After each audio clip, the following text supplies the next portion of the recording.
Muy bien. El tema que tenemos para hoy, pues ahí usted lo puede ver en pantalla, se llama La ciencia y la Biblia.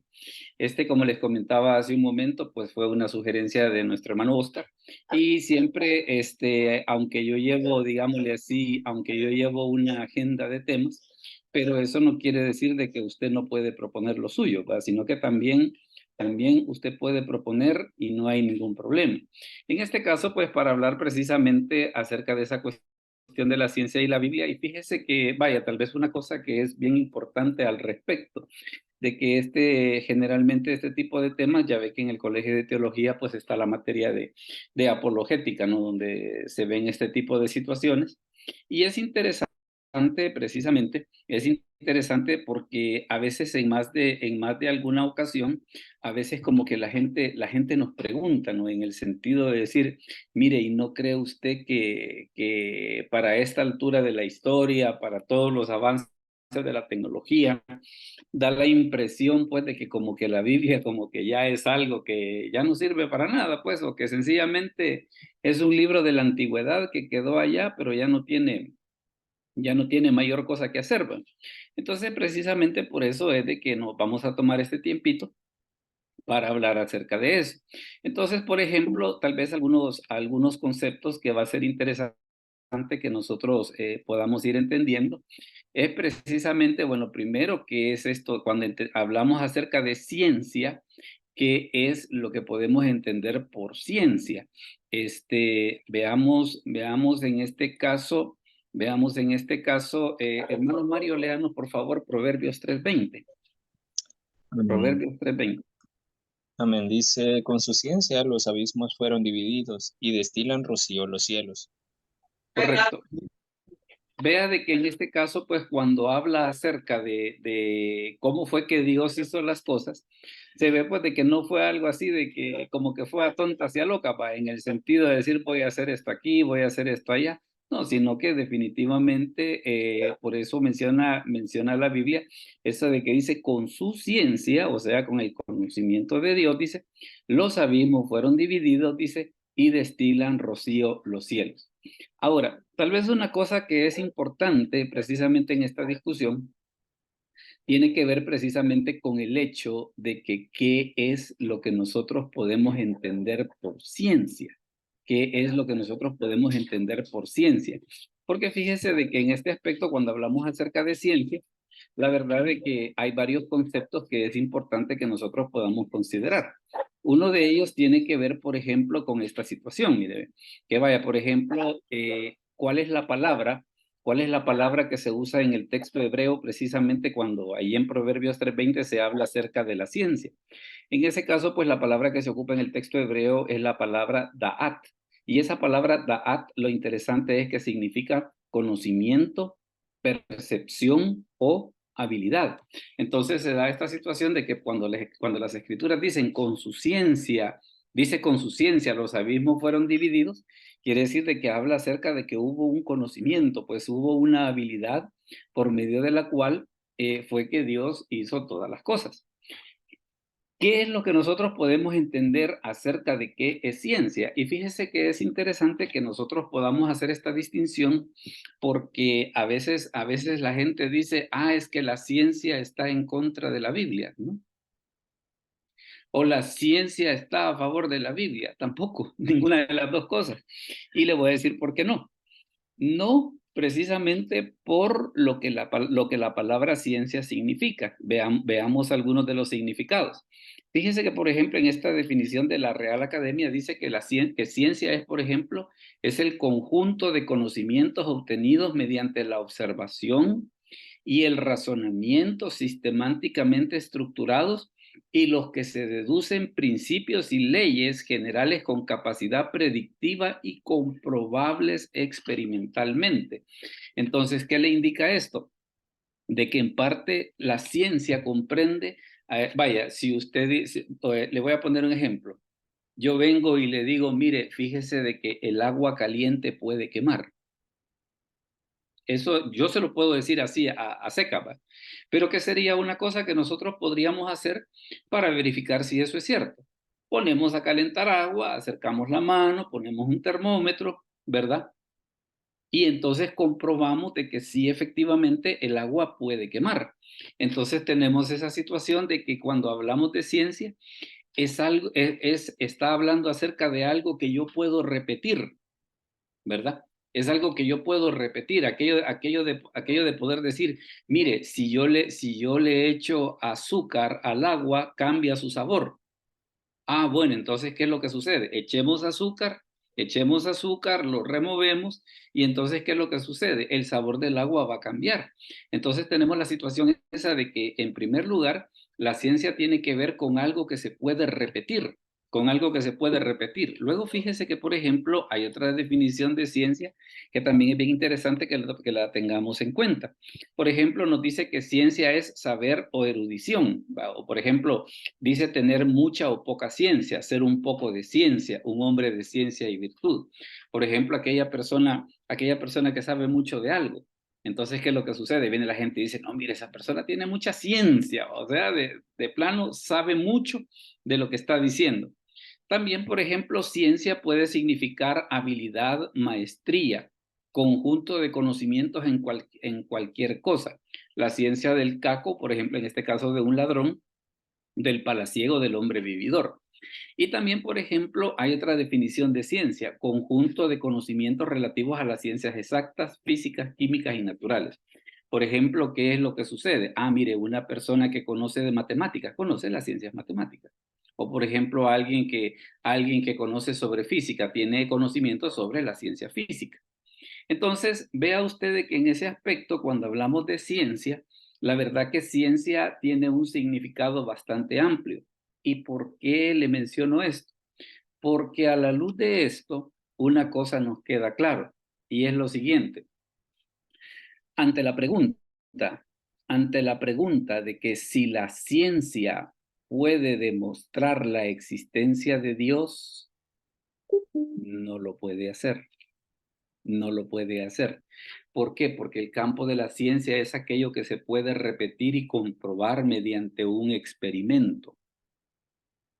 Ah, entonces la ciencia puede probar que Dios no existe. Tampoco. La ciencia no puede probar tampoco que Dios no existe por la misma situación de que es lo que se supone que es ciencia. Es un experimento que se puede repetir. O sea que si yo le digo a cualquiera de ustedes, mire, fíjese de que el agua al echarle azúcar cambia de color, cambia de sabor, perdón, cualquiera de ustedes hace el experimento y comprueba que eso es así. Entonces, en ese aspecto, si alguien dice, mire, ¿y la ciencia puede demostrar la existencia de Dios? No. ¿La ciencia puede demostrar que Dios no existe? Tampoco. Ninguna de las dos cosas puede hacer. Ahora, hay una cosa que la ciencia sí puede hacer. Hay una cosa que la ciencia sí puede hacer. Y es que la ciencia, digámosle así, como que no, como que puede encaminar la fe para encontrar a Dios. Eso sí puede suceder. Eso sí puede suceder. No es de que la ciencia no va a demostrar que Dios existe, pero sí la ciencia, ¿qué es lo que va a suceder? Nos va a dar bases precisamente para que nosotros, en base a la fe, podamos tomar una decisión. Y una de las cosas que vamos a ver precisamente en el estudio de hoy es el hecho de que hay ciertos hechos científicos que están en la Biblia y que vale la pena que nosotros los podamos conocer. Veamos, si seguimos avanzando, mire lo que sucede, por ejemplo, con este pasaje de Primera de Timoteo 6:20. Oscar, si nos lees esa cita, por favor, de Primera de Timoteo 6:20. Oh Timoteo, guarda lo que se te ha encomendado, evitando las profanas pláticas sobre cosas vanas y los argumentos de la falsamente llamada ciencia. Correcto. Entonces, ¿qué es lo que sucede? A la luz de lo que dice ese versículo, a más de alguien se le ha ocurrido decir, ya ven, dice, la ciencia está en contra de Dios. No, la ciencia no está en contra de Dios. Pero entonces, ¿a qué se refiere Pablo cuando habla acerca de los argumentos de la falsamente llamada ciencia? Fíjese que aquí hay una situación que es bien interesante que nosotros podamos considerar y tiene que ver precisamente con cuál es la palabra que se ocupa en el texto griego para hablar acerca de ciencia. Y en este caso se va a dar cuenta que hay una situación. Ahí en 1 Timoteo 6:20, por ejemplo, cuando habla acerca de la falsamente llamada ciencia, ¿qué es lo que sucede? En el griego es la palabra gnosis. la palabra gnosis. Y gnosis significa conocimiento, doctrina, sabiduría. En el primer siglo, precisamente, uno de los enemigos que tenía la fe cristiana eran los gnósticos, ¿verdad? Porque ellos, entre otras cosas, pues, bueno, la gnosis incluso en la actualidad sobrevive. Y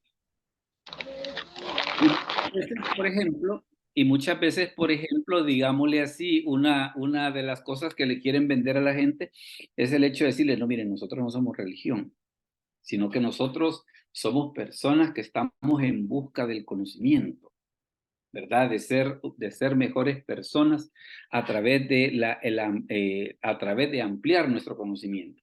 Entonces, ¿qué es lo que sucede? Es precisamente ese tipo de conocimiento, ese tipo de ciencia al cual el apóstol Pablo le dice a Timoteo sobre las profanas pláticas, dice, y los argumentos de la falsamente llamada ciencia. Pero de que la Biblia está en contra de la ciencia o que la ciencia y la Biblia son enemigas, nada que ver, nada que ver. Y vamos a ir avanzando precisamente para ver que esa situación no es así. Yo creo de que, fíjese de que aquí hay una opinión bien, vamos a ver dos opiniones para que usted pueda contrastar, por ejemplo, entre qué es lo que opinan, sobre qué es lo que opinan los científicos, por ejemplo, respecto de la fe. Hermano Carlos Ayala, ¿será que nos puede ayudar con la lectura de ese párrafo que está allí, ese último que está en la pantalla? O va en tráfico y solo puede escucharnos. Amén, ¿me escucha? Sí, claro, sí le escuchamos. Ok, primero Timoteo, No, el tercer párrafo, el que dice si tercero, llegamos. ok, amén. Dice, si llegamos a descubrir una teoría completa, sería el triunfo definitivo de la razón humana, porque entonces conoceríamos la mente de Dios. Así rezaba la propuesta final de Stephen Hawking, 1942 al 2018, en su libro Breve Historia del Tiempo, del Big Bang a los agujeros negros, en 1988. Era una referencia más al creador de las muchas de un físico que durante toda su vida se declaró ateo. Correcto. Vea qué interesante que en este caso bueno, Stephen Hawking, una de las cosas por la que él se caracterizó es de que llegó a considerarse la mente más brillante de nuestra época. O sea, de que si alguien se pudiera decir, mire, ¿y cuál era la persona más inteligente que existió en este periodo de la historia? Era él, ¿verdad? Ahora, claro, una de las cosas que él se declaró fue ateo. Pero fíjese que respecto del ateísmo de Stephen Hawking, yo a veces he hecho mis reflexiones, ¿no? Una de ellas es, por ejemplo, la enfermedad esa que él padeció, de que prácticamente lo deformó a la situación a la que todos conocemos, ¿no? Y al parecer, la esposa que él tenía se fue con un pastor. Entonces, como que personalmente en su vida, como que pasaron algunas cosas mire, para creer en ese Dios, pues como que no mucho. Entonces, pero con todo y eso, bueno, hay veces en las que él da respuestas un poco ambiguas. ¿Vas? Él no dice, mire, la ciencia demuestra que Dios no existe, sino que dice, la ciencia hace que no necesariamente Dios haya hecho las cosas. Esa es, digámosle así, una opinión muy personal de él. Y fíjese que, por ejemplo, está esta otra, mire, que tiene que ver precisamente con el incidente de Galileo. Hermano Gustavo Oviedo, ¿será que nos puede leer ese párrafo que dice la ciencia y Galileo? Hermano Gustavo Oviedo, o va en tráfico, ¿se nos puede ayudar en la lectura? O si no, veamos a alguien más que nos pueda ayudar. Hermana Carolina Rojas, nos ayuda, por favor, con el último párrafo que dice la ciencia y Galileo. ¿Cómo no? Con mucho gusto.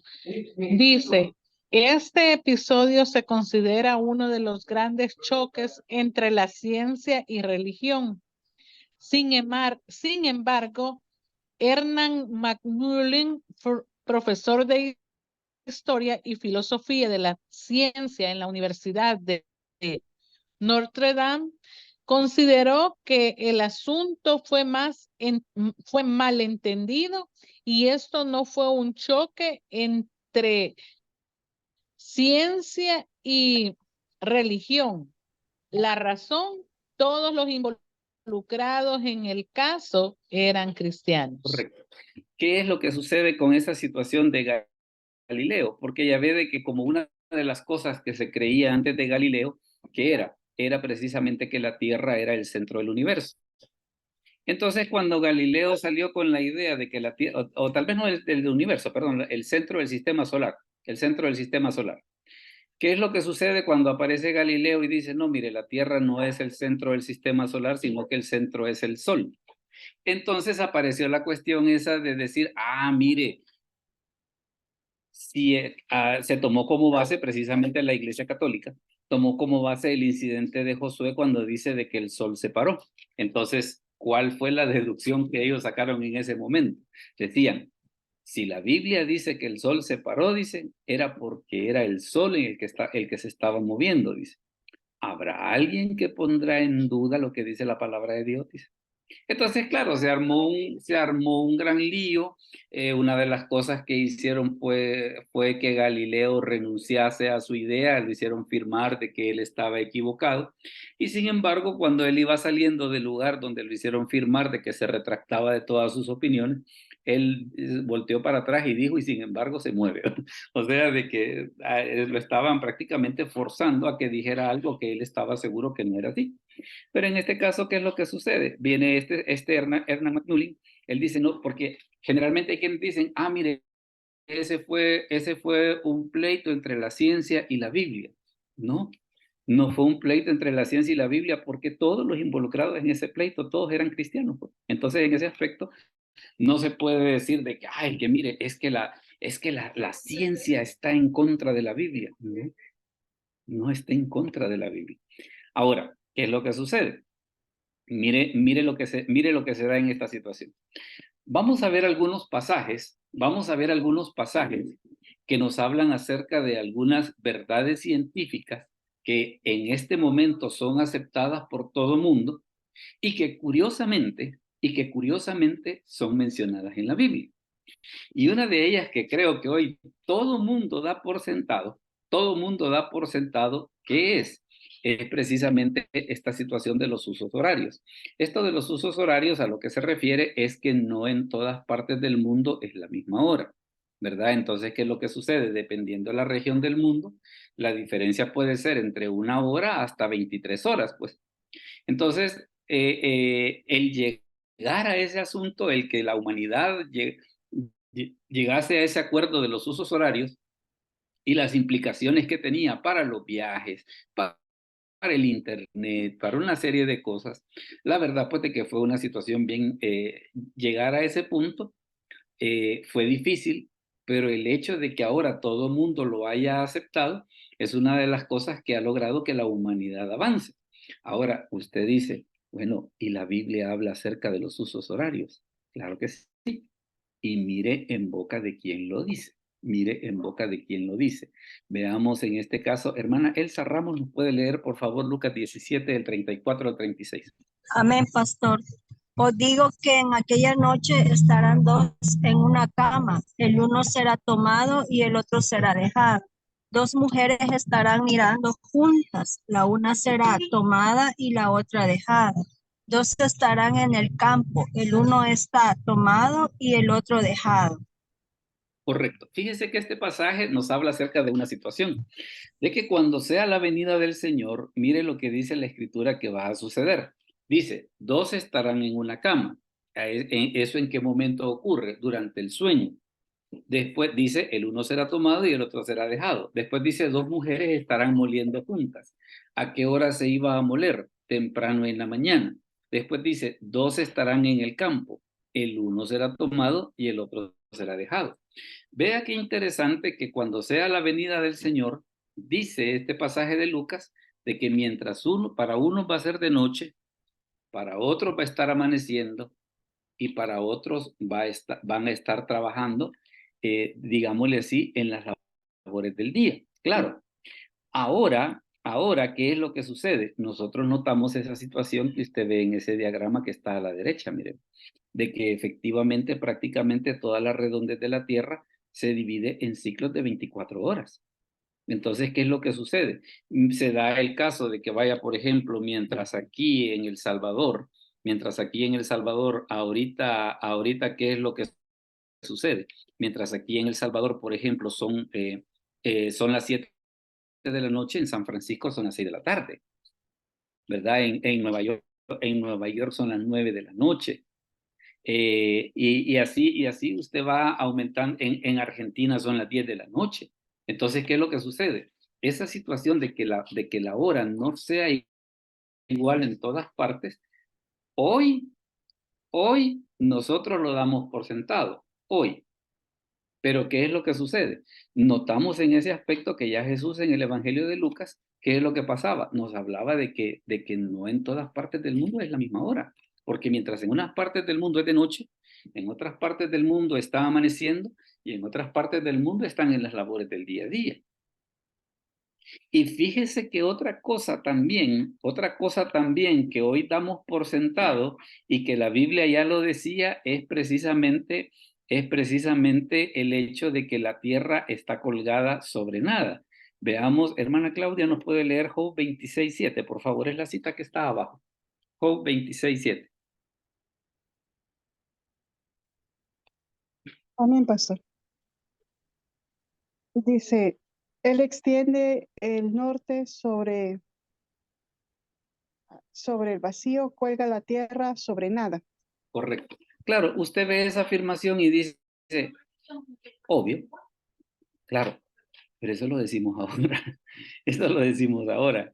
En la época de los griegos o más atrás, no se pensaba así, ¿no? No se pensaba así. Entonces, claro, hoy para nosotros es obvio. Hoy para nosotros es obvio, los viajes espaciales, los satélites, hacen de que definitivamente tal cosa sea completamente cierta. Pero ¿se imagina usted que en la época de Job, ¿qué es lo que sucede? La época de la escritura del libro de Job es el año 1900 antes de Cristo. El año 1900 antes de Cristo. ¿Y qué es lo que sucede? En el año 1900 antes de Cristo, Job dice, él extiende el norte sobre el vacío, huelga la tierra sobre nada. Ahora, usted dice, ¿y la Biblia es un libro científico? No, sino que la Biblia ¿de qué se encarga? La Biblia de lo que se encarga es de llevarnos a Dios. Eso no quiere decir de que dentro de sus páginas no estén escondidas verdades científicas, ¿verdad? Ahora, ¿pero por qué razón es eso? ¿Por qué razón es eso? Precisamente porque la Biblia es la palabra de Dios, porque la Biblia ha sido inspirada por Dios. Y el hecho de que la Biblia sea la palabra de Dios y que la Biblia sea inspirada por Dios, digámosle así, es de comprenderse por qué es que las escrituras tienen este tipo de afirmaciones. Recuerde que si hay alguna pregunta en lo que se está diciendo, usted perfectamente puede expresar puede expresar su opinión, puede hacer su pregunta. Así que si yo voy a seguir en la explicación, pero recuerde de que si usted tiene alguna pregunta o algún comentario, pues con mucho gusto lo puede hacer. Entonces, ahorita hemos visto esa primera situación, cómo es que la Biblia nos habla acerca de los usos horarios, pero fíjese que también hay otra cosa, por ejemplo, de la que la Biblia nos habla y que también es bien interesante que nosotros lo podamos entender. La Biblia nos habla, por ejemplo, acerca de los tesoros en el hielo. Los tesoros en el hielo. Miren lo que dice, por ejemplo, Job 38 del 22 al 23. Hermana Carolina Rojas, ¿nos puede leer esa cita, por favor? Job 38 del 22 al 23. Con gusto, pastor. Dice, ¿has entrado tú en los tesoros de la nieve o has visto los tesoros del granizo? Que tengo reservados para el tiempo de angustia, para el día de la guerra y de la batalla. Correcto. Vea qué interesante esta situación que le dice el Señor a Job. Dice, ¿has entrado tú en los tesoros de la nieve? Dice. ¿O has visto los tesoros del granizo que tengo reservados para el tiempo de angustia? Dice, para el día de la guerra y de la batalla. Entonces, claro, visto así nomás, uno como que puede decir, bueno, mire, ¿y eso qué se supone que significa? ¿Sabe qué es lo que sucede? Fíjese que, por ejemplo, hay ciertos gases inflamables, como por ejemplo, como el propano y el butano, que ¿qué se hace con ellos? Se almacenan líquidos bajo presión en tanques de temperatura. O sea que lo que hacen muchas veces, por ejemplo, cuando son gases inflamables, ¿qué es lo que hacen? los congela, tratan de bajar la temperatura porque al estar en frío, la posibilidad de que exploten es menor. También, por ejemplo, otra cosa que se guarda bajo esa misma lógica, el queroseno y el diésel se pueden almacenar en áreas más frías para evitar la evaporación y reducir el riesgo de ignición. ¿Y sabe qué otra cosa se congela? Los virus. Los virus. Fíjese que allí en Atlanta, por ejemplo, hay un edificio que ¿qué es lo que sucede? En ese edificio, que por cierto está no está en las afueras de Atlanta, sino que está dentro de la ciudad, ahí tienen encerrados a las criaturas más peligrosas del mundo. ¿Quiénes son? Los virus más locos que usted pueda conocer. El ébola, el COVID, el virus que usted quiera está ahí. ¿Sabe qué hacen para tenerlos a todos quietecitos? Lo que hacen es que los congelan con nitrógeno líquido, porque el nitrógeno líquido, una de las cosas que puede hacer es de que puede hacer bajar la temperatura a menos 262 grados. Entonces, ¿qué hacen con los virus? No los matan, sino que al estar congelados sería como que usted agarrara a alguien y le tira hielo y como que hace una estatua de hielo. Entonces, ¿qué tienen ahí escondidos? Los virus. Los tienen escondidos por aquello de que si ellos saben de que si algún enemigo se le ocurriera hacer un arma química, ellos pueden tener un virus para poder crear digámosle así, como para poder crear una vacuna y poder contrarrestar un ataque de ese tipo. Pero vea qué interesante, pues eso que dice la escritura, de que hay tesoros, dice, que están guardados en el hielo, pero ¿para qué? Dice, para el tiempo de la angustia, dice, o para el día de la guerra y de la batalla. Entonces ve en ese aspecto cómo precisamente esa pregunta que Dios le hace a Job, pues encierra una verdad científica bien curiosa, pues el hecho de decir, no, mire, fíjese de que es posible de que la posible destrucción de la humanidad la tengan congelada, ¿verdad? Las armas atómicas, por ejemplo, hay una de las cosas que, más que todo para la creación del uranio y de todo ese tipo de cosas, una de las cosas que se ocupa es mucha agua y bien helada, ¿verdad? Entonces es por eso de que cuando Dios le hace esta pregunta a Job, que le dice, ¿has entrado tú en los tesoros de la nieve? Dice, ¿has visto los tesoros del granizo? Dice, que tengo reservados para el tiempo de la angustia, dice, para el día de la guerra y de la batalla. ¿Qué es lo que sucede? Vemos precisamente que lo que le está diciendo es una verdad científica muy real, pues. Luego fíjese que, por ejemplo, hay otro hecho científico que está en la Biblia y que es bien interesante que nosotros podamos conocer, miren. Yo creo que esto le va a sonar a usted un poco extraño, el hecho de decir de que si el aire pesa. Nosotros, fíjese bien, nosotros ahorita damos eso por sentado, pero hubo un tiempo en el que eso no se sabía. Ahora, ¿qué dice la Escritura? ¿Qué dice la Escritura al respecto? Mire lo que dice Job 38:25. Hermano Mario, si nos lo lee, por favor. Job 38:25. Al dar peso al viento y poner las aguas por medida.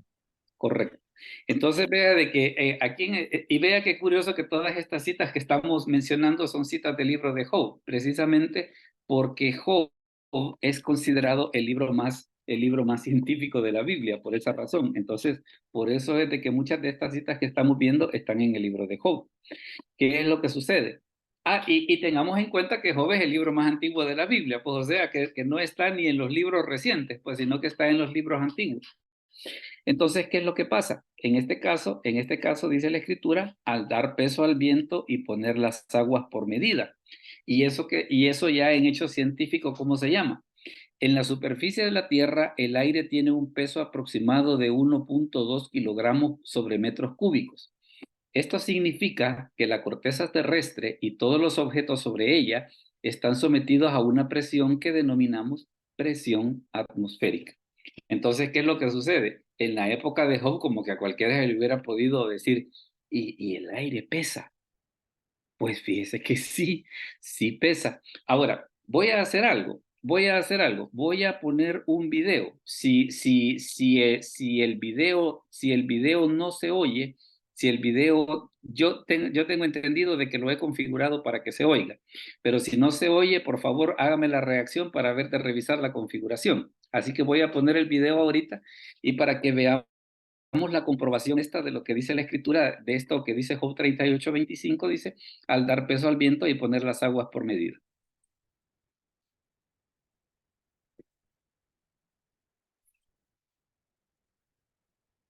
En la parte gaseosa de la Tierra, la atmósfera, hay distintos tipos de gases.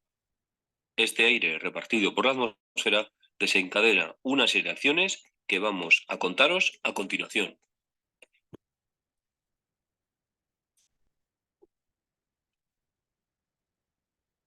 Aunque no lo veamos, sobre nuestros hombros soportamos una gran cantidad de aire, alrededor de 1 tonelada de peso. Entonces, os preguntaréis, ¿y por qué no nos aplasta? Esto se debe a que la presión del aire se reparte en todas las direcciones y junto con la propia presión que tenemos en nuestro cuerpo, hace que no nos aplaste como una lata de refresco.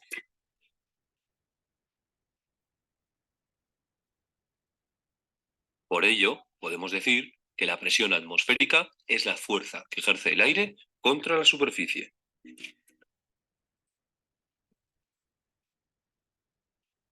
Esta presión no se siente igual en todas las superficies, ya que está condicionada por la altitud. Es decir, cuanto más altos estemos, menor será la presión. El aire pesará menos y será más ligero. De esta forma, los cambios de presión hacen que se nos taponen los oídos. Por ejemplo, cuando vamos en un avión o subimos con el coche una montaña.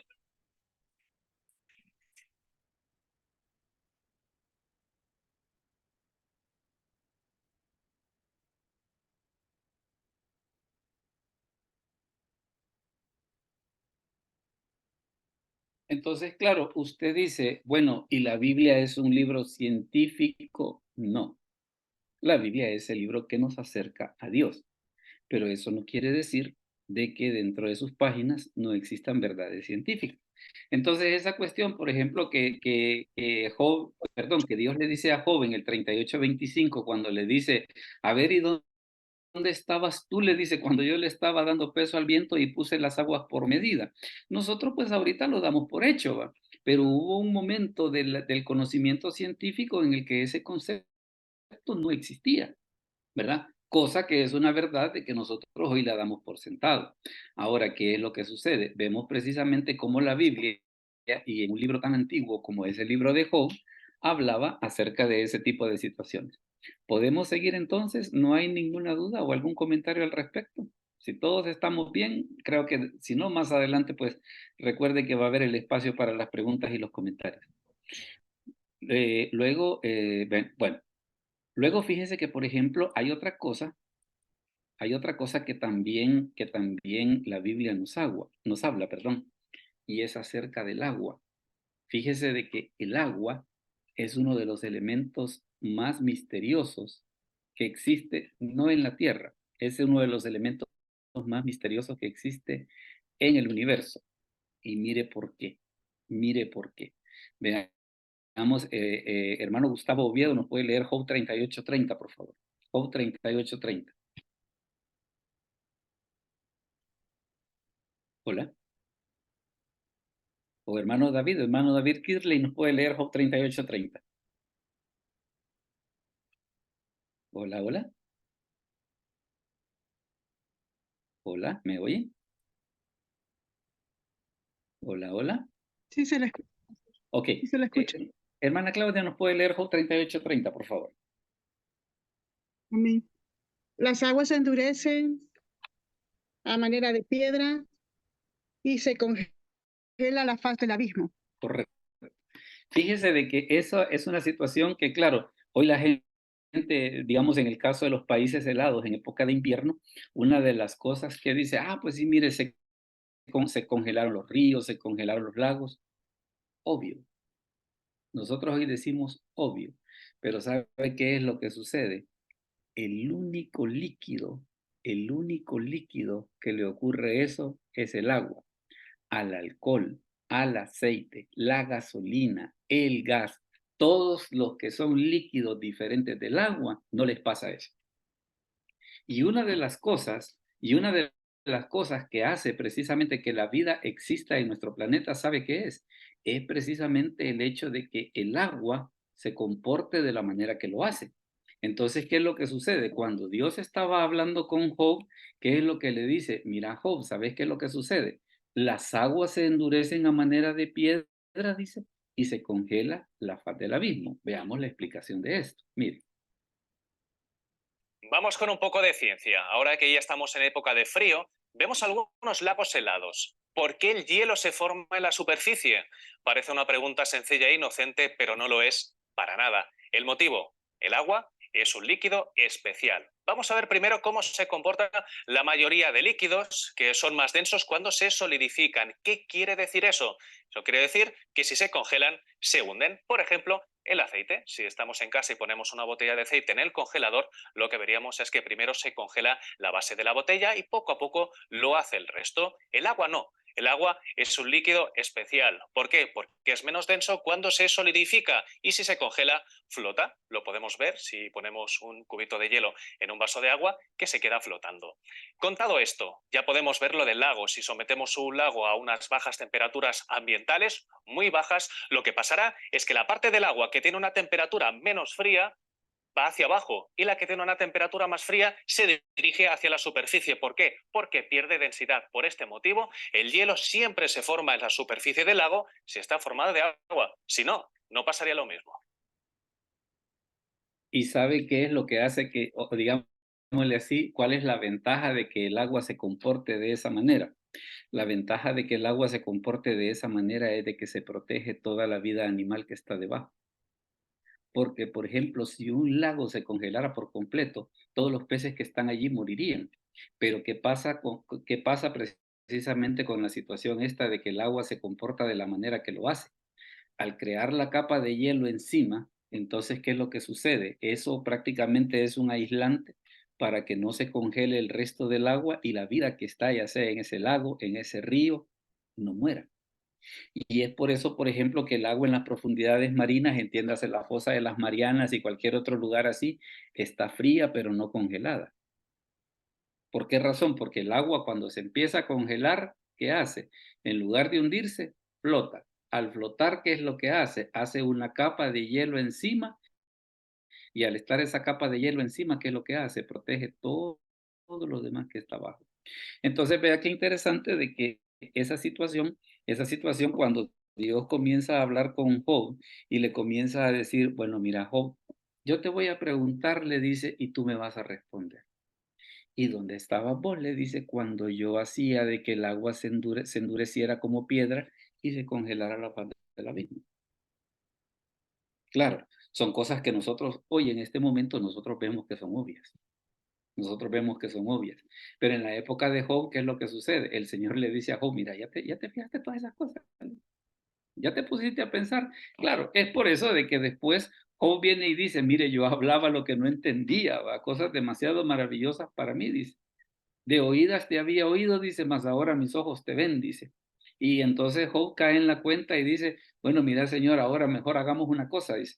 Mejor yo te voy a preguntar, dice, y tú me enseñarás. Entonces, una de las cosas que Job entendió era precisamente lo ignorante que él era ante la grandeza y el poder de Dios. En ese caso, pues precisamente con esta situación del comportamiento del agua, puede ver usted que, claro, la Biblia no es un libro científico, pero contiene verdades científicas que a la hora de las horas, pues como que nos dejan un poquito en qué pensar, ¿va? Nos dejan un poquito en qué pensar. Ahora mire, por ejemplo, esta otra situación.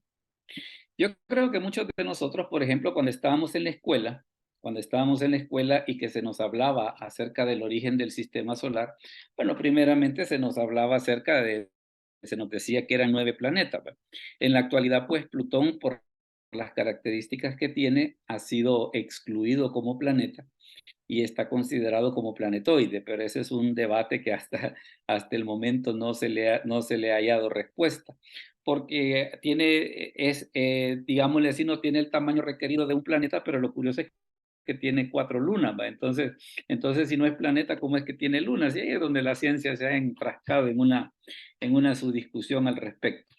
Entonces, ¿qué es lo que sucede? Lo que nosotros veíamos en la escuela era el hecho de que en la escuela se nos decía, no, dice,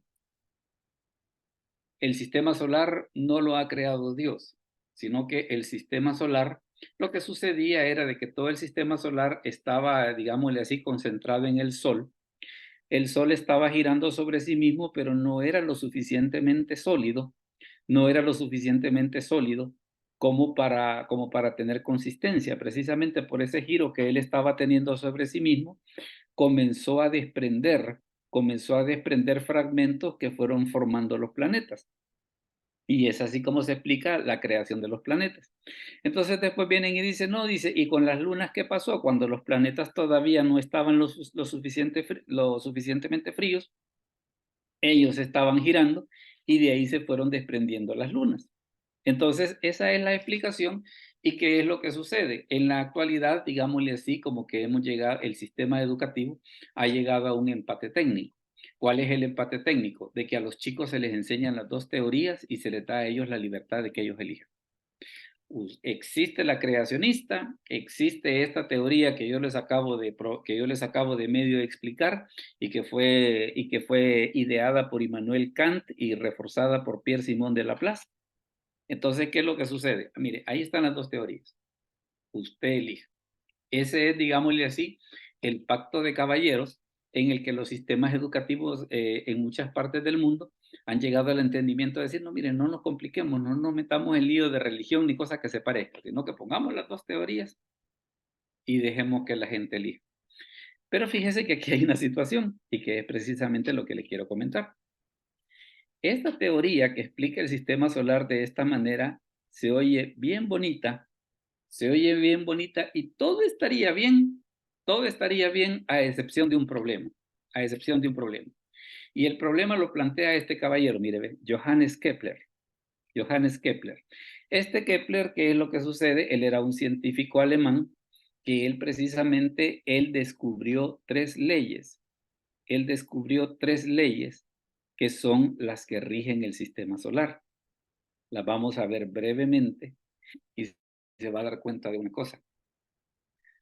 A la luz de las leyes de Kepler,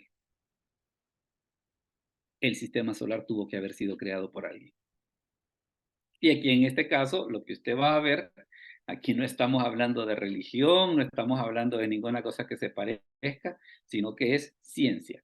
Es ciencia, es algo aceptado por la ciencia y que de hecho tiene muchas aplicaciones. Los viajes espaciales, por ejemplo, se planean considerando las leyes de Kepler. O sea, de que no estamos hablando de que mire, es que esta es una teoría. No, esto es ciencia. Entonces, ¿qué es lo que sucede? Resulta de que este señor Kepler, él descubrió 3 leyes. Él descubrió 3 leyes que son las que rigen el sistema solar. Y las leyes son estas, miren. Las leyes son estas. Ahí usted ve, por ejemplo, digamos lo que sería el sistema solar y la primera ley de Kepler decía, o dice más bien decir, todos los planetas se desplazan alrededor del Sol describiendo órbitas elípticas. El Sol se encuentra en uno de los focos de la elipse. Claro, nosotros vemos ahora y decimos, obvio, pero ¿sabía usted que los griegos decían que la órbita de los planetas eran circulares? Entonces el hecho de que Kepler viniera y dijera, no, mire, no son circulares, son elipses. Y eso aplica para los 9 planetas. Entonces esa fue la primera ley que Kepler descubrió sobre la forma en la que se comportan los planetas. La segunda ley de Kepler se conoce como ley de las áreas. Establece que el radio vector recorre áreas iguales en tiempos iguales. Entonces, observe lo que le voy a explicar. Aquí, por ejemplo, si tenemos la órbita de un planeta, el tiempo que a un planeta le toma para llegar desde aquí hasta aquí es el mismo tiempo que le toma para llegar desde aquí hasta aquí. Y otra cosa, y el área que está encerrada aquí es del mismo tamaño que el área que está encerrada aquí. ¿Se imagina usted en ese aspecto la conclusión de Kepler en este aspecto como para decir, mire, si el sistema solar se rige por esas leyes, entonces quiere decirte que tuvo que ser creado por alguien? ¿Se da cuenta? ¿Se da cuenta? Entonces, ¿qué es lo que sucede? Eso es lo que dice la primera y lo que dice la segunda ley de Kepler.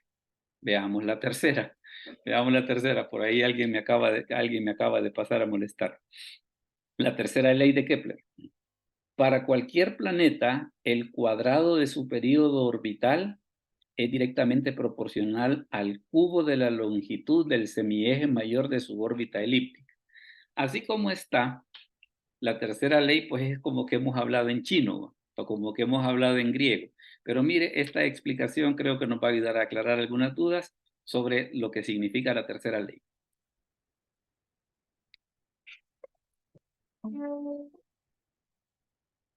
Las leyes de Kepler en 2 minutos. La idea en síntesis.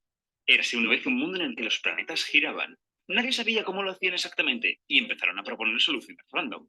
Hasta que llegó Kepler, que apoyándose en las ideas de Copérnico y en las observaciones de Tycho Brahe, publicó el conjunto de leyes que pasarían a formar parte de la fundación de la astronomía y la física moderna. Las leyes de Kepler. Primera ley. Los planetas no giran en circunferencias, ni en circunferencias dentro de circunferencias. Los planetas giran alrededor del Sol trazando elipses, donde el Sol ocupa uno de sus focos. Segunda ley. La línea que une el Sol con un planeta barre áreas iguales en tiempos iguales, que viene a decir que la velocidad del planeta no es constante en su recorrido, sino que cuando se acerca al Sol, su velocidad aumenta. Más esencialmente nos cuenta que hay una magnitud, llamada momento angular, que se conserva a lo largo del movimiento. Tercera ley. El cuadrado del periodo orbital es proporcional al cubo del semieje mayor, que nos viene a decir que si elevas al cuadrado el tiempo que da una vuelta a un planeta y lo divides por el cubo de la distancia más lejana que alcance en su recorrido, te queda un número que es el mismo para todos los planetas que giran. Esto es fundamentalmente debido a que la masa del Sol es tremendamente grande comparada con la de los planetas, pero este hecho lo explicó después Newton. De hecho, que Newton descubriera que los planetas se atraen entre sí y que esta atracción es la causa de su movimiento fue en parte gracias a la contribución que hizo Kepler. Podríamos decir que estas leyes sirvieron de pista para la formulación de la gravitación universal, mientras que ella justifica las leyes de Kepler. Aún así, la que fue la infalible gravitación universal encontró un gran problema. Mercurio, al igual que el resto de planetas, no solo gira alrededor del Sol, sino que su órbita también gira, y la gravitación universal fallaba al predecir su velocidad de giro. Sería necesario la aparición de alguien para resolver este problema, pero eso lo veremos. ¿Qué le parece? ¿Qué le parece? Entonces, ¿qué es lo que sucede? Si el sistema solar se rige por esas leyes, entonces no es producto de la casualidad, sino que alguien tuvo que hacerlo. Entonces, esa es, digámosle así, una de las novedades. Alguien viene y dice, mire, ¿y se puede probar científicamente que Dios existe? No, no se puede.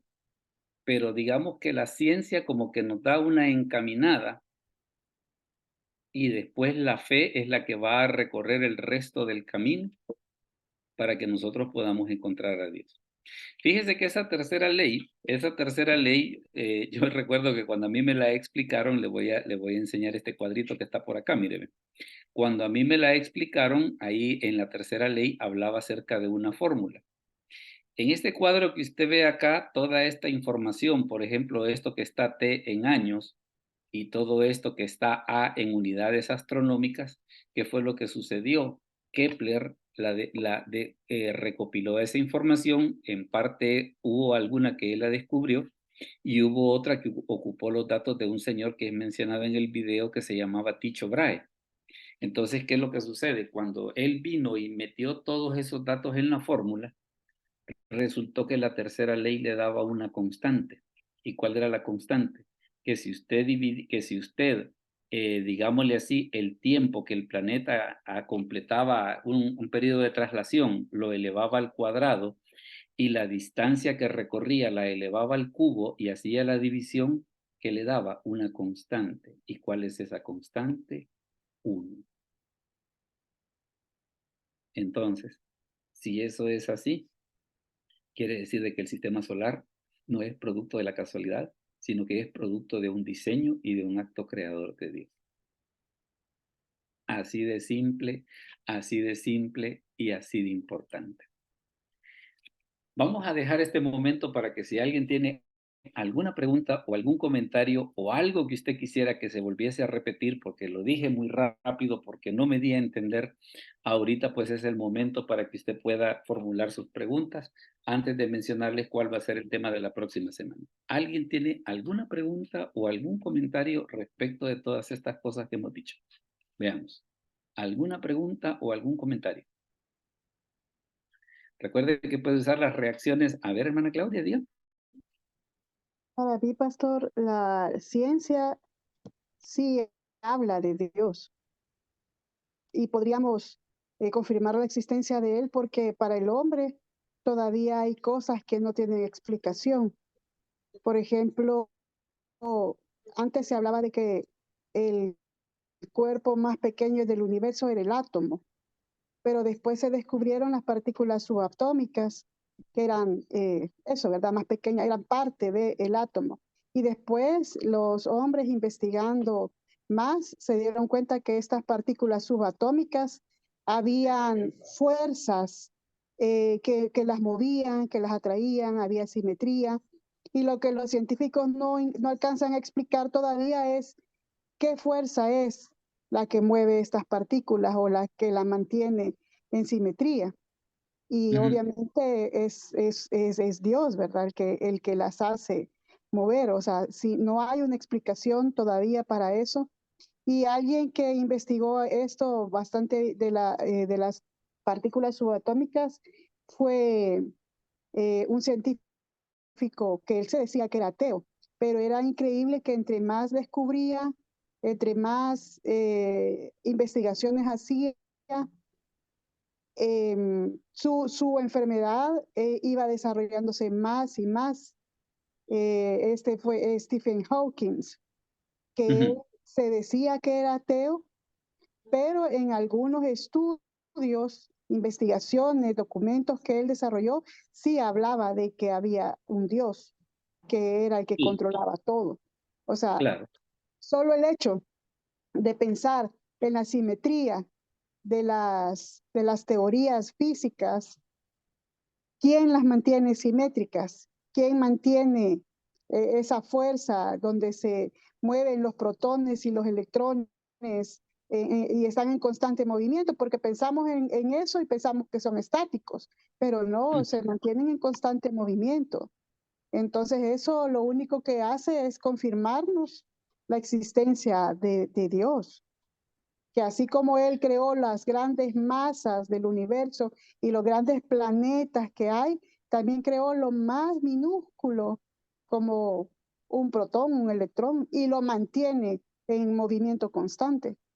De hecho, fíjese que el escritor de Hebreos, hablando acerca de Jesucristo en Hebreos 1:3, menciona que Él sustenta las cosas, dice, por medio de la palabra de su poder, dice. Entonces, prácticamente todo lo que nosotros vemos y que existe se sostiene porque Él lo sostiene.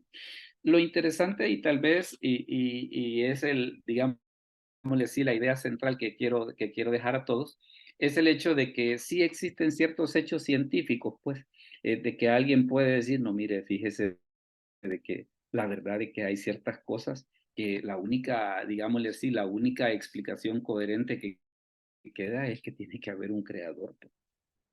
Ahora, claro, ya ese último paso, digámosle así, que es lo que va a dar el paso de la fe. La ciencia, ¿qué es lo que hace? La ciencia hace que la persona tenga una encaminadita, ¿va? Y fíjese que yo le recomiendo en ese aspecto, hay un libro cristiano, por cierto, hay un libro cristiano que se llama Adiós por el átomo, ¿verdad? Entonces, eso que nuestra hermana Claudia nos acaba de mencionar respecto de la cuestión de los átomos, está explicado en ese libro que se llama Adiós por el átomo. Ahí se explica precisamente cómo es que funcionan los átomos y cómo a través de su funcionamiento nosotros podemos llegar a la conclusión de que sí, efectivamente Dios existe. También hay otro libro, por ejemplo, que ese se llama Adiós por el ADN. Adiós por el ADN. Entonces, son dos enfoques diferentes hablando acerca de cuestiones de ciencia, sobre cómo es de que la ciencia, lejos de alejarnos de Dios, ¿qué es lo que hace? No, como que nos hace pensar y decir, no, mire, fíjese de que aquí debe de haber alguien detrás de todo esto, po, ¿verdad? Entonces, yo creo que los dos esos libros, usted los puede buscar en internet, porque por ahí están. Uno se llama Dios por el átomo, de Samuel Vila, y el otro se llama Dios por el ADN, pero no me acuerdo quién es el autor ahorita, pero sí existen esos dos libros. Ok. Veamos algo otra preguntita más, algo otra pregunta o algo otra opinión al respecto. Pastor, Veamos. Dígame. creería que haciendo referencia a la introducción de lo de la ciencia y todo eso, dejando a un lado quizás el hecho de que nosotros pues pertenecemos a una fe, creería que en síntesis es que la ciencia se basa en lo que puede comprobar. Lo que no puede comprobar pues lo deja como que en un veremos, pues en una hipótesis, Lo en hace, una lo hace teoría. a un lado porque no forma parte de su campo. Es correcto, porque se vuelve una teoría, ya no, o sea, no es ciencia, pues, o sea, no pertenece a ello, así como usted dice, no es parte de su campo. Entonces, por eso es que muchas personas que tienen mucho conocimiento científico y todo eso, pues se declaran ateos porque como según sus conocimientos no han podido comprobar la existencia de Dios, pues niegan que lo hay, pues sin embargo, o sea, es como entendible, pues por así decirlo, porque ellos hacen, ese es su ámbito, pues ese ha sido para los que los han educado y todo eso. Pero sí es bien interesante lo que usted dice, que a pesar de que la ciencia no afirma la existencia de Dios, pero tampoco la niega, pues, y ahí es donde tiene que ver el papel de la fe, pues, es donde nosotros, pues, ahí es donde nosotros nos involucramos, ¿verdad? Y creemos y estamos más seguros que si hay unas leyes y todo eso que, según lo que nos explicó ya de último, de los movimientos elípticos, de los planetas y todo eso, pues obviamente tiene que haber un legislador, pues alguien que definió que todo eso sucediera tal cual, y es por eso que nosotros, pues, creemos y confiamos y tenemos la fe, pues, que sí existe un creador de todo. Es que sabe qué es lo que sucede. Vaya, por ejemplo, el Salmo 19:1, ¿qué es lo que dice? Los cielos cuentan la gloria de Dios, dice, y el firmamento anuncia la obra de sus manos. Entonces, ¿qué es lo que hace la ciencia? La ciencia lo que hace es mostrarnos, mire, la gloria de Dios tiene esta cara, ¿verdad? Aquello de que, mire, hay videos bien impresionantes. Por ejemplo, hay uno en YouTube, por ejemplo, que habla acerca del tamaño del universo. No, hombre, esa es una cosa espectacular y solo dura como 4 o 5 minutos. Es espectacular la grandeza del universo y lo pequeño que nosotros somos al respecto. Entonces, ¿qué es básicamente lo que hace la ciencia? La ciencia lo que nos hace es decir, mira, todo eso que está a tu alrededor tiene esta forma. Y a veces, por ejemplo, cuando hay científicos que dicen que no creen en Dios, a veces ese no creer en Dios y supuestamente basarse en la ciencia tiene que ver más que todo con la interpretación que ellos le dan a los datos. Fíjese bien, con la interpretación que ellos le dan a los datos, no porque la ciencia diga o niegue tal cosa. Pero algunas de estas cosas le diré que yo le he mencionado. Hay libros al respecto, porque, por ejemplo, hay un libro que se llama ¿Quién dice?, por ejemplo, donde se exponen muchas de estas cosas. También, por ejemplo, hay una colección que se llama Creación y Ciencia, que son 16 libros, donde se discuten muchas de estas cosas. Entonces, el asunto es de que es un tema al que le digo, se le ha metido mucha cabeza y que la verdad que vale la pena estudiarlo. Fíjese, es un tema bien interesante. Es un tema bien interesante. Veamos, ¿alguna otra pregunta u opinión antes de mostrarles cuál va a ser el tema de la próxima semana? ¿Alguna otra pregunta o alguna otra opinión? Ahorita todavía tenemos tiempo. ¿Una pregunta más o una opinión? Pastor, perdón que lo interrumpa nuevamente, si no No, hay dígame. alguien No, ahí dígame. y quiera dar su opinión, le quería hacer una consulta. A ver. En Juan 3:16 menciona, porque de tal manera amó Dios al mundo, según nos explicaron en una de las clases, es que esa palabra mundo en el griego, pues no recuerdo muy bien si se refiere a cosmos como la Ajá. tierra o se refiere hay otra palabra en griego, no me recuerdo cuál, que no se refiere solamente a la Hay tierra. otras dos más. Ajá, correcto, que no se refiere solamente a la Tierra, sino que se refiere a todo el universo en sí. En su conocimiento, cuando se menciona Juan 3:16 y dice que Dios amó al mundo, al cosmos, ¿se refiere solo al planeta Tierra o se refiere al universo entero? Fíjese de que ahí en Juan 3:16 hay dos que tres problemitas bien interesantes de que ese versículo plantea. Porque ese versículo básicamente lo que está explicando es hablando acerca del hecho cuando Cristo puso su vida por nosotros. No por eso quiere decir, no por eso quiere decir de que en la demás creación no se haya visto afectada. Le menciono esto porque el libro de Romanos, una de las cosas que menciona es de que dice Romanos capítulo 8, menciona que la creación gime esperando ser liberada, y la creación en ese aspecto abarca todo el universo como nosotros lo conocemos. Ahora, qué es lo que sucede? Decir en base a ese versículo de que no existe vida en otros planetas, pues la verdad que como que es querer forzar a que el versículo diga lo que no dice, pues. Porque fíjese que bien podría ser de que tal vez sí exista. Y todavía se la voy a poner más interesante. ¿Y quién le dice a usted si esos extraterrestres también creen en Dios? ¿Verdad? Porque como ellos ven el mismo universo que nosotros vemos, ¿quién le dice a usted si también ellos creen en Dios, pues? Entonces, en ese aspecto, pues como que cerrarse, ya te doy chance, Oscar, en ese aspecto como que cerrarse y decir, pues mire, ese versículo niega de que no hay vida en otros planetas, para mí que es querer que el versículo diga algo que no dice, porque puede existir. Ahora, también fíjese que puede darse el problema y también tomemos como base porque este problema ya pasó anteriormente. ¿Cuándo? Cuando fue el descubrimiento de América. Cuando fue el descubrimiento de América, como resultaba de que todos los europeos provenían de Adán y Eva, bueno, y entonces, ¿y los de América de dónde venían? Entonces, ¿qué fue lo que sucedió? Ahí fue donde los españoles se les ocurrió la feliz idea de que entonces los habitantes de América no teníamos alma y entonces, por lo tanto, nos podían esclavizar. Entonces ahí es donde, como ya sucedió ese problema la primera vez, como que no hay que caer en el error de que, entonces, si hubiera vida en otros planetas, entonces la Biblia no es cierta. Si es que la Biblia no mete, por lo menos hasta donde yo entiendo, no se mete a hacer ese tipo de afirmaciones. Veamos primero Oscar y después el hermano Juan Castro. Primero Oscar.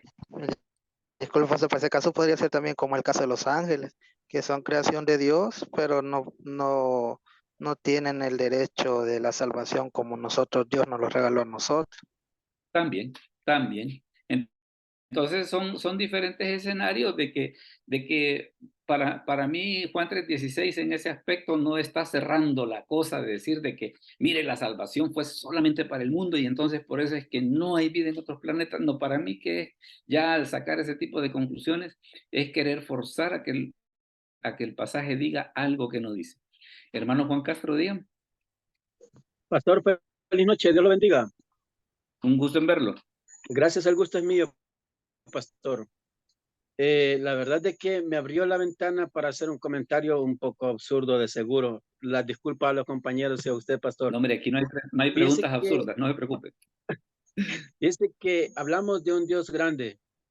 Hablamos de que el pensamiento de Dios no puede caber en una mente tan finita como la del hombre. Ciertamente los pensamientos de Dios no son nuestros pensamientos. Estamos hablando de un Dios sobrenatural. Y nosotros siempre lo adecuamos a lo natural. Y aun cuando hablamos de un Dios sobrenatural, todavía nos quedamos cortos. Mi observación es la siguiente. ¿Acaso Dios no puede ser Dios todopoderoso para crear vida por otro lugar? Claro. Y si fuera así, ¿qué tendríamos que cuestionar nosotros? Pues sí. Cuando usted hablaba sobre esa situación de las extraterrestres, ¿verdad? No es que le estemos dando crédito, ¿verdad? Tampoco, ¿verdad? Pero digo yo, ¿acaso un Dios tan grande no podría haber hecho otra creación por otro lado? Si así fuese, como vuelvo y le repito, ¿quiénes somos nosotros para cuestionar, verdad? Es solo una observación nada más, pastor. A las disculpas pero le voy a decir una cosa, fíjese que el debate cuando se hace con una mente abierta no deja de ser enriquecedor, fíjese. Cuando se debate, el problema es a veces la gente que agarra llave, ¿va? No, es que no puede ser, y no, ya cuando nos metemos en ese líder, sí, entonces ya andamos mal, ¿va? Pero cuando es un debate para comparar ideas y enriquecernos, la verdad que puede ser hasta muy bueno, puede ser hasta muy bueno. Hermana Claudia, dígame, perdón. Hermana Claudia, perdón. Pastor, entonces, sí le entiendo. ¿Usted cree que sí hay extraterrestres? Tal vez no tanto como, tal vez tanto como creer, sino digamos como que estaría abierto a la posibilidad. Pero usted sabe que dice en la palabra que toda la creación habla de la grandeza de Dios, ¿verdad? Sí. Pero cuando vemos estos animales que tienen la imagen de seres extraterrestres, no pensamos en la creación de Dios. Ellos nos inspiran a recordar que, qué lindo la creación. No es como cuando nos admiramos de las maravillas de la creación que tenemos en el planeta. Estos seres extraterrestres no nos llaman a querer acercarnos al Señor. Sí, sabe tal vez qué es lo que sucede, que lo que nosotros entendemos por extraterrestres, digámosle así, es la imagen que nos han vendido. Porque claro, se nos vende la imagen de que ellos podrían querer conquistarnos y hacer una serie de cosas. Entonces esa es una concepción que no. Fíjense que, por ejemplo, yo estaba viendo un estudio un día de estos, por ejemplo, que hablando acerca de que la posibilidad de que pudiera venir otra civilización, encontrarnos a nosotros y hacer contacto con nosotros. Y precisamente la gente que se pone a teorizar al respecto entiende de que para que tal cosa sea posible, esa civilización en algún momento debió estar al borde de la destrucción. Y la otra cosa es de que después de estar al borde de la destrucción, como que ellos entendieron que la mejor forma era trabajar juntos para poder viajar a las estrellas, que es precisamente el mismo problema que nosotros tenemos ahorita. ¿Por qué razón, por ejemplo, no hemos podido llegar muy lejos? Porque son esfuerzos individuales. Seguramente, si nosotros como humanidad nos uniésemos en búsqueda de esa lucha, quién sabe si otra cosa fuera. Entonces, respecto de los extraterrestres, lo que sucede de que, vaya, son ideas que nos han vendido. Fíjese que, por ejemplo, hay un tipo de extraterrestres que a mí me encantan bastante y que si esos seres existieran, yo me los quisiera encontrar. Fíjese, son los que se plantean en la serie original de Viaje a las Estrellas. Hay unos sujetos que se llaman los organianos. Estos organianos según la serie, han crecido tantos que ya ellos ya no tienen cuerpo, sino que son energía pura. Y han superado, la... ¿Cómo? ¿Cómo, perdón? ¿En qué parte de la Biblia podríamos confirmar eso? No, bíblicamente no hay ninguna confirmación. Por eso le menciono que nada más solo, en este caso, solo son especulaciones. Solo son especulaciones. Y fíjese que, porque también hay otra situación que a mí no me gusta. Por ejemplo, la comprobación que tratan de hacer los extraterrestres estilo von Däniken, a mí no me gusta. Eso de que Ezequiel habla acerca de los extraterrestres, no, ahí está malinterpretando la Biblia, discúlpeme. Ahí está malinterpretando la Biblia, ¿verdad? Entonces también como que en ese aspecto hay ciertas cosas por las que, digámosle así, que yo simplemente estoy abierto a la discusión. Estoy abierto a la discusión esperando en todo caso mayor información como para poder tomar una decisión. Ahorita simplemente nada más es digámosle así, que es una cuestión de criterio. Es una cuestión de criterio que como puede tener sus puntos fuertes, puede tener sus puntos débiles. Yo una de las cosas, por ejemplo, que le objeto a von Däniken es de que, por ejemplo, cuando él vino aquí a El Salvador supuestamente a reunirse con los extraterrestres, que se iban a reunir en la Puerta del Diablo, los extraterrestres no llegaron. Y cuando él se reunió con la gente en el Camino Real para dar una conferencia de prensa, lo único que dijo es, mire, lo siento, los extraterrestres no vinieron, pero los enfermos se sanaron. Y entonces yo digo, bueno, ¿y qué era? ¿Campaña de sanidad divina o encuentro con extraterrestres? ¿Verdad? Entonces dentro de ese tema, hay una serie de cosas, de que hay sensacionalismo, hay una serie de cosas. Entonces meterse entre sacar qué es lo que sí es de lo que no es un poco complicado. por eso es de que hay en ciertas cosas que definitivamente no crea que yo comulgo del todo con esa teoría, porque hay muchas cosas que de plano son muy jaladas del pelo, demasiado. ¿Me ibas a decir, Oscar, perdón? Perdón, pastor. También en ese caso podríamos aplicar el concepto de los demonios. Precisamente, no originalmente fueron creados por Dios, ¿verdad? Pero Ujú. también, pues sí, es parte de la creación, pues no podemos, aunque afectan pues sí, no son seres de bien, pues, pero igual, también, son parte de son parte de la creación, pues. Y de hecho existe el criterio de que lo que nosotros conocemos como extraterrestres son demonios. Hay muchos pastores que así lo sostienen. Entonces, por lo menos que sepamos de que existen esas opiniones por ahí, ¿va? Existen esas Sí, porque opiniones por ahí. afuera, ¿Sí?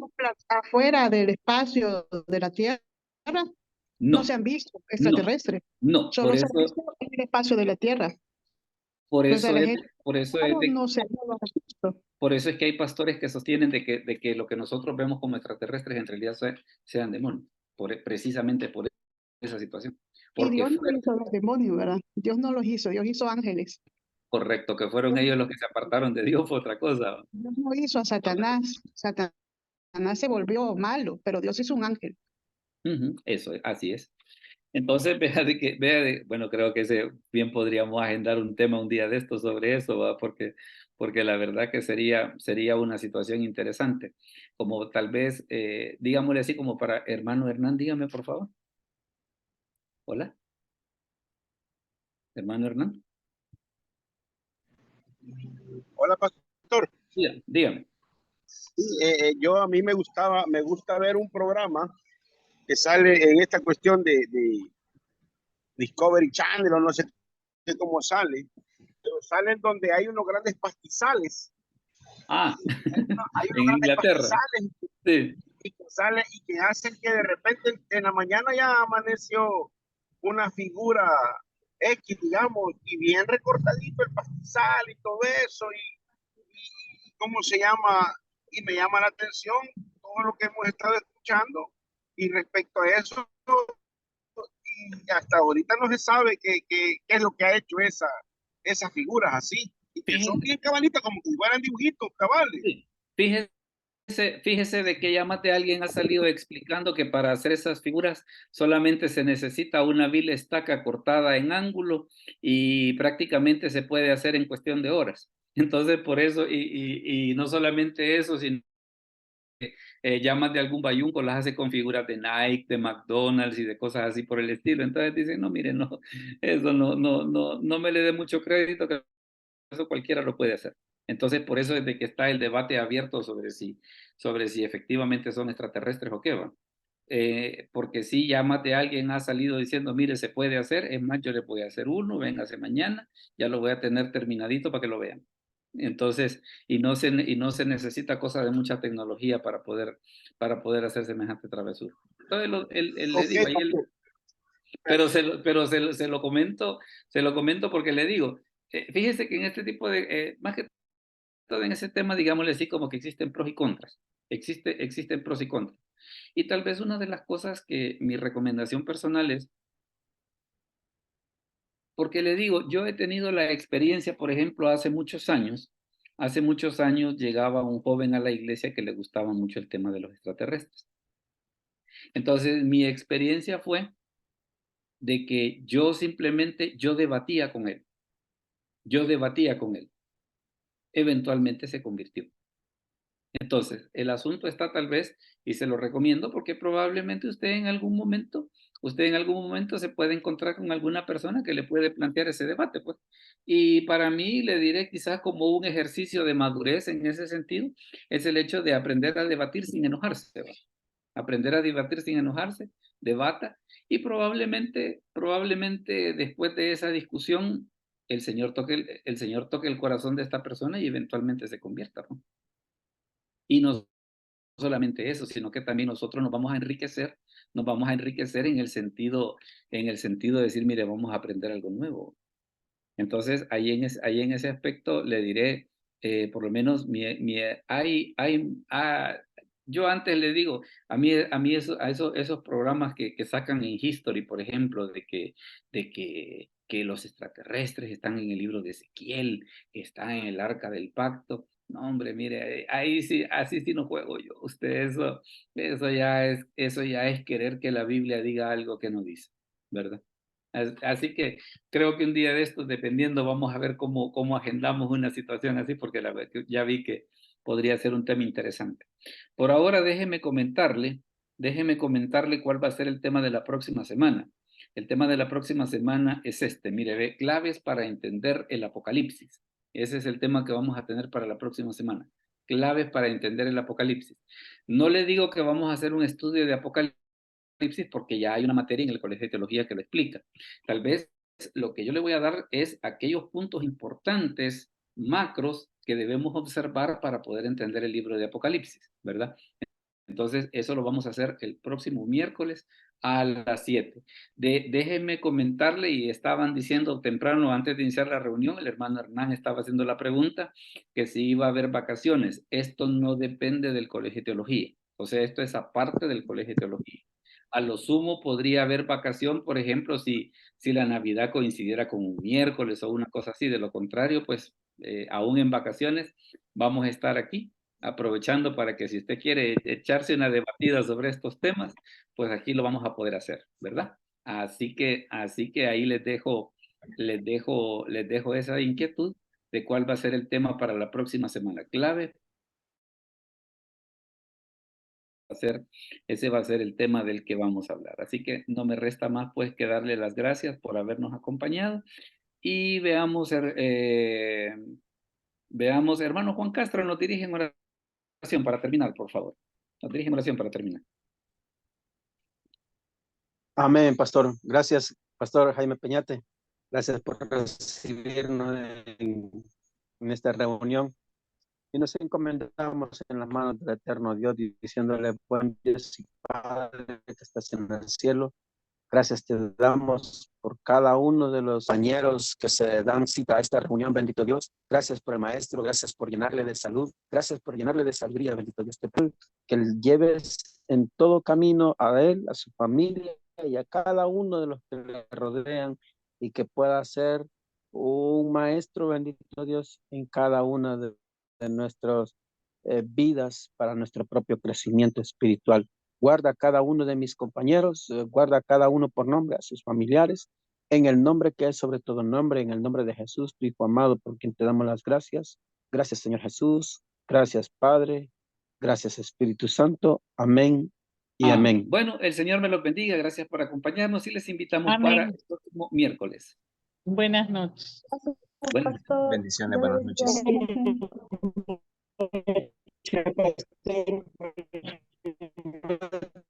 Compañeros. Bueno.